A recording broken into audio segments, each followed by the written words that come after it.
What's on, ladies and gentlemen? My name's Ross, I like games, and today we're going to be taking a look at some new cards from the House of Dis. There was a live stream just before the weekend where some new cards were revealed. We've already seen the new Brobnar cards. I'll pop a link to that video in the description. Today, it's time to have a little bit of a look at Dis. I suppose you could say, check this out.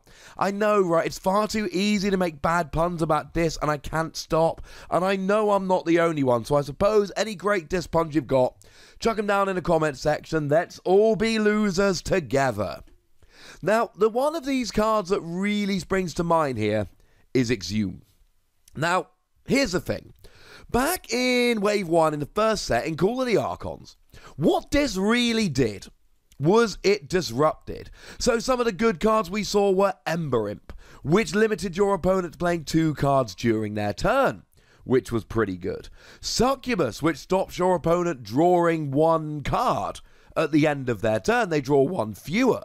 And Tentacus, which basically said that your opponent had to pay you to use an artifact. Not to mention Lash of Broken Dreams, which was in and of itself an artifact that increase the cost of your opponent forging a key. And this is still happening in the second set. We've already had a card which is suspiciously similar to Succubus. It is called Streak, and it's got Elusive, and when it is not on a flank, it has the same thing. Your opponent draws 1 fewer card. Now, it's weaker than Succubus, but then again, it's got Elusive, which means you've got to attack it twice to get rid of it, but it only really works if it's not on a flank. Either way, it's good. Why am I telling you about a bunch of creatures? Partly to give you a little bit of background into the House of Dis, but partly because Exhume comes in. It's an action card with an Ember bonus, and it reads, choose a creature in your discard pile. You may play that creature as if it belonged to the active house and was in your hand. It lets you play any creature you like directly from the discard pile. And it doesn't need to even be a Dis creature. Now, first of all, for Dis, this is really good. Your opponent takes down Ember Imp. Yay, I can play more cards. Oh, no, wait. Exhume has brought it right back again while getting an Ember bonus. Same thing with Succubus and stopping your opponent drawing cards. Same thing with Tentacus and stopping your opponent using artifacts. It really is an awful lot of fun. But the redonkulous thing about this is, it is house cheating. And what's even better is that it gives you a much wider variety of creatures to choose from. So generally speaking, you're going to have a hand of 6, which means if you're lucky, you'll have 2 or 3 creatures from one house. But if you're in the middle of the game and you've got a pretty big discard pile, you can have 4, 5, 6, 7, 8 creatures from one house in the discard pile. Although that's only one house. And this can get creatures back from any house. I've got a deck that's got 21 creatures in. So if I'm halfway through the game, it's really not that unlikely that I might have 8 or 9 creatures in the discard pile, and I can choose from any of them to get rolling. The thing is, this is going to lead to some absolutely ridiculous combos. So, now again, we don't know all of the cards from set 1 which are going to be put into set 2.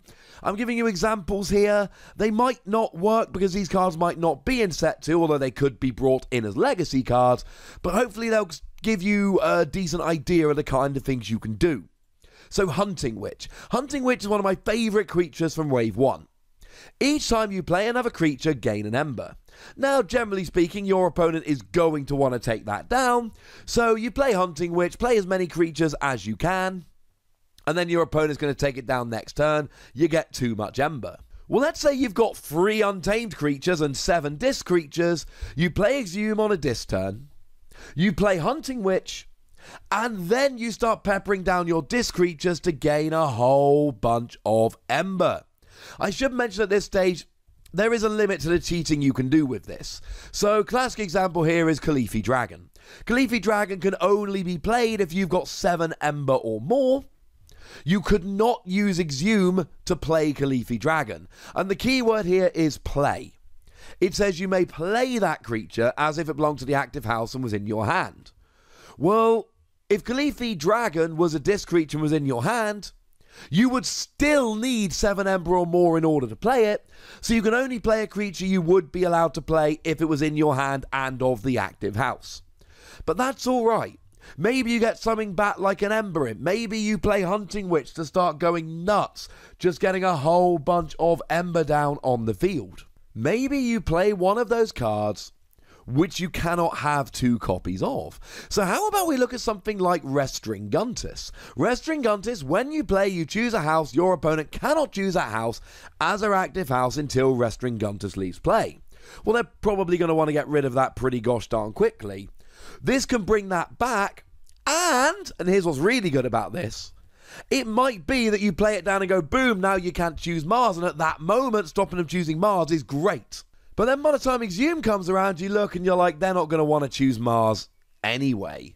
So now you can pick a new house.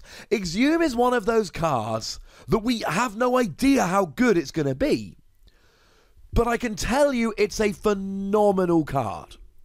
Because it lets you recover. I mean, just recovering a creature ready to play is in and of itself pretty good.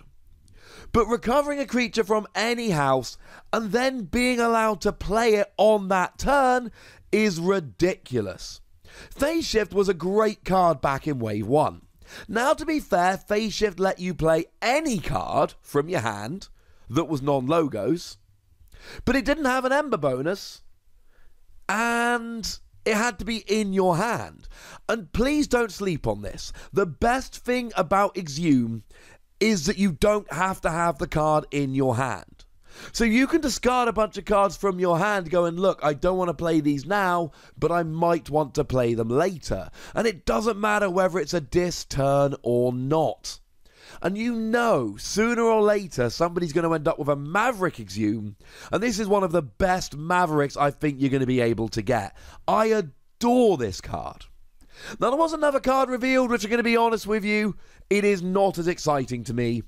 It is Spider, which of course should give you some remembrance of Inca the Spider, although that was in Untamed, not in this.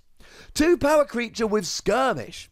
When you use this creature to fight, it is dealt no damage in return. So if you are attacked on your opponent's turn, you're a 2-power creature, you're almost certainly going down. But if you start to fight on your turn, you are going to survive that fight. You're going to be there at the end of it. But it gets better.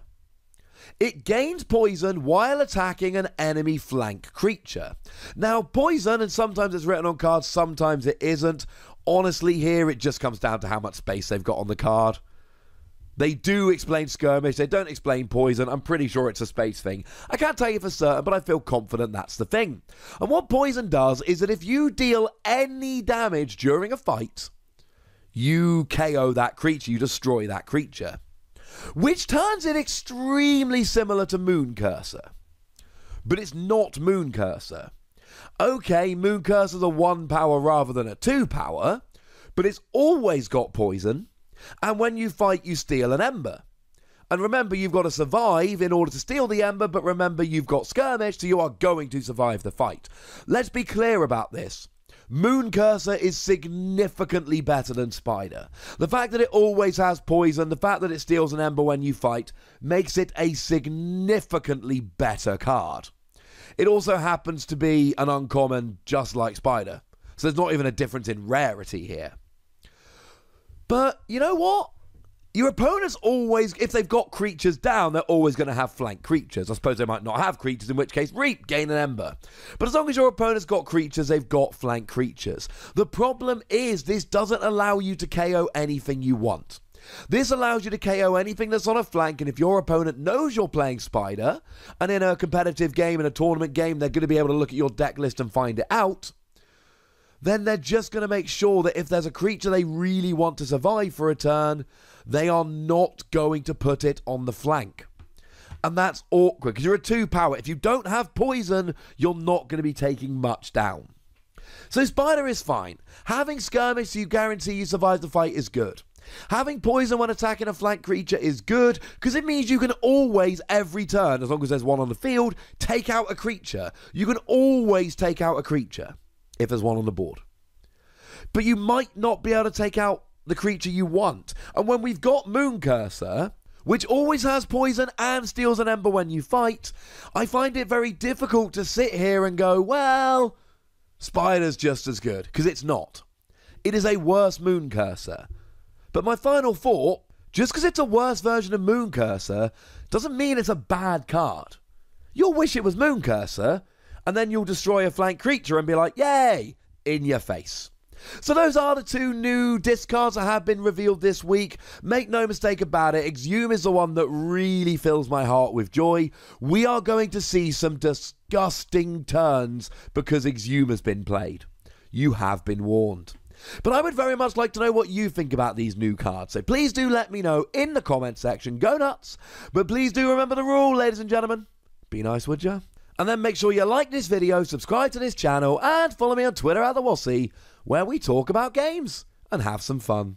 But by far the most important thing as always, look after yourselves till next time. Thank you very much for watching. My name's Ross, and you've been watching Wossy Plays.